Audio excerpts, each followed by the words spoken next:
Hammasi xo'jayinimga mana shu SMSlardan boshlandi. O'zi ha debam qanaqadir ovqat yegim kelyapti demeydilar. Har kuni telefon qilib nima yegish kelyapti desam o'zing bilib qilaver deydilar. Sizlarda ham shunaqa? Qanaqa ovqat qilib qo'ysam ham noz qilmasdan yeydilar. Muhimi shirin chiqsa bo'ldi. Har doim ovqat yeb bo'lganimizdan keyin ayolimni qo'llari dard ko'rmasin deb duo qilib peshonamdan opib qo'yadilar rahmat aytib. Kechasi erta uxlolmayman. Eng erta uxlaganim 1 yoki 2. Shuning uchun ertalabga yaqin uxlab qolaman. Xo'jayinim kamdan kam ertalab choy ichadilar. Seni uxlayotganingni ko'rib tur choy tayyorlab ber deb uyg'otgim kelmaydi deydilar. Kechqurun hamma kiyimlarini, oyoq kiyimlarini tayyorlab qo'yganim uchun ertalab yotaver, turma, damingni olaver deb o'zlari kiyimlarini kiyib peshonamdan opib ishga ketadilar. Soat 10larda telefon qilib turdingizmi opog'oyim choy ichib oling deb qo'ng'iroq qiladilar. Ba'zi bir mijg'u erlarga o'xshab ovqatimdan qilgan ishlarimdan kamchilik topib chaynab o'tirmaydilar. Eng asosiysi meni hech kim chidab olmas injiqliklarimga chidaydilar. Erim erkatoyimanda. Shuning uchun jannatim erimni boshimda ko'tarib yuraman-da. Ishdan kelishlariga mendan ovqat hidi kelmasligi uchun boshqa kiyimlarimni kiyib, do'xaylarni sepib kutib olaman. Alohida yashashda yaxshi taraflari ham juda ko'pda. Hech kim boshingizda turib qilayotgan har bitta ishingizga tiqilib turmaydi. Shunaqa qilib tursa qilayotgan ishingizni ham yo'qotib qo'yasiz hayajonlanganingizdan. Dugonajonlar sizlarda ham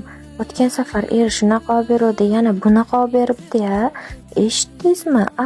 Deb turib bir-biriga SMS yozib pichir-pichir qiladigan qarindoshinglar bormi? Lalitolar, ishonsanglar hayotimda bitta emas, bir nechta lalitolar bor. Qachon xato qilarkan, qayerda xato qilarkan deb istoriyalarimni, reelslarimni yotib olib kuzatishadi. Ayniqsa g'iybatimni qilib, tuhmatlarni qilib, oradan ozgina vaqt o'tgandan keyin men bilan bitta tovoqda kulib ovqat yeyishadi. O'zim akkauntimni ko'rib qolmasin deb turib, bir nechta akkauntlar ochib kuzatishadi. Mayli, hammani o'rtasiga sovuqchilik tushiradiganlarga ham Alloh bor. Hech kim bilan ishim yo'q, uydan ko'chaga chiqmayman va men mana shu hayotimdan mamnunman. Mavzudan rosa chegaraga chiqib o'tlab ketdik. Xullas, Andijondan kichkina singlim mehmon bo'lib keladi. Bugun pochchasini SMSga binoan qo'llarimizni o'ynatib mantiq qildik. Shunaqa sochini chiqib xo'jayinimni duosini olib maza qilib yeb oldik. Kimda qanaqa savollar, takliflar bo'lsa kommentariyada yozib keting. Yoqimli ishtaha.